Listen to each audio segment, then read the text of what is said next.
Russia is preparing stronger measures against WhatsApp, and the process began years before this warning. Roskomnadzor issued a formal warning to WhatsApp based on several Russian legal requirements. The agency states that WhatsApp does not store user data inside Russia. Meta is on the extremist list. WhatsApp does not maintain the required official communication channel for foreign services operating in Russia.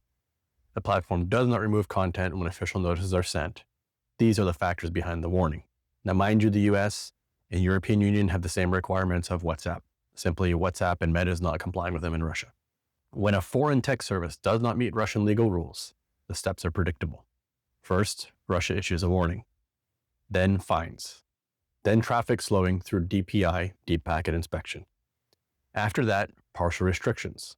The final stage then is full blocking.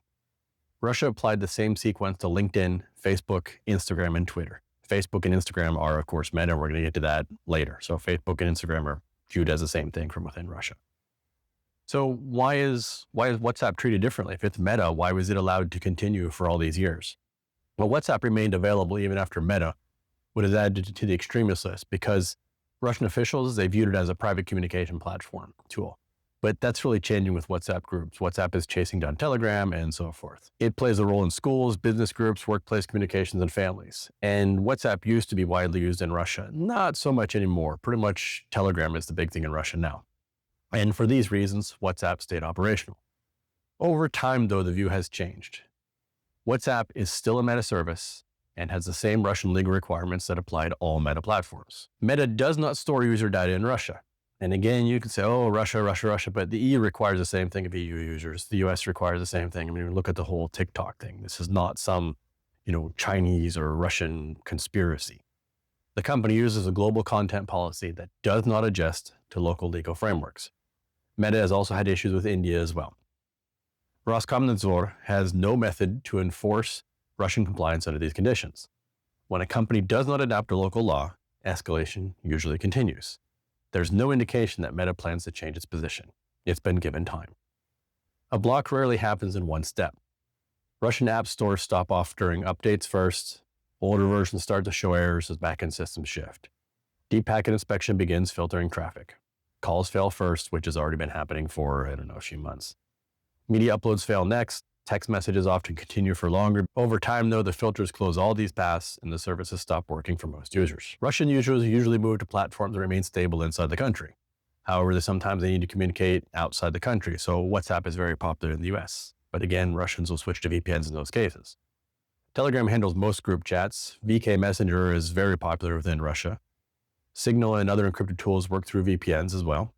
Businesses move to Russian corporate tools. To understand why Meta is on the extremist list, we need to return to March 2022. Meta updated its global hate speech policy during the conflict in Ukraine. The update allowed posts that include hostile statements. When I mean hostile statements, I mean like threats to bodily harm, calls to execute people, and more. Not only towards Russian soldiers and national leaders, but even just simple Russian citizens. Some posts targeted Russian forces, others targeted Russians in general. Some targeted Vladimir Putin or Alexander Lukashenko within the context of the war. Russian authorities said this change promoted hostility.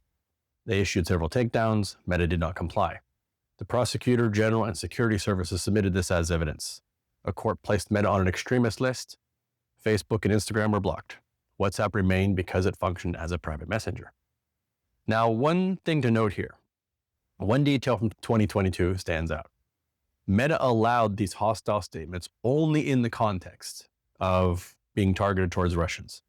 Meta said the policy change did not apply to other countries. If users on Meta platforms wrote similar statements about the United States president, what do you think happened? Well, first, not only would it get taken down, but the Secret Service would probably visit the person if they're in the United States or leaders of anywhere in the Western world. The content would be removed under Meta's regular rules, but not if it targeted Russian citizens. The company has banned similar statements in the past when directed at US officials. This shows a difference in how Meta applies its global rules depending on the political situation. Meta is not neutral whatsoever here. Russian authorities pointed to this contrast during the court process. They said that allowance toward Russian leaders, while keeping strict rules for others, showed selective enforcement. This detail became part of the official argument that Meta's policy shift created legal grounds for action inside Russia. So why does this matter all of a sudden now? Roskomnadzor made its current warning public. Public warnings usually indicate that further steps will follow unless the service adjusts its operations. Meta has been given a lot of time. Meta's global structure does not include data storage inside Russia and does not include a legal presence in the country. Without a change from Meta, the escalation is a likely path. So what should we expect next? If restrictions advance, the first signs are technical. Calls fail, photos and videos fail to upload. Messages may stay on one gray tick for long periods. Some users lose access to group updates. This pattern has appeared with other services within 1 to 6 months after the initial warning. At the full block stage, the app opens, but traffic does not pass. This is the full picture: a formal warning, a known regulatory sequence, the background from 2022, and the policy contrast that shaped the original court decision. The next steps depend on how both sides act in the coming period.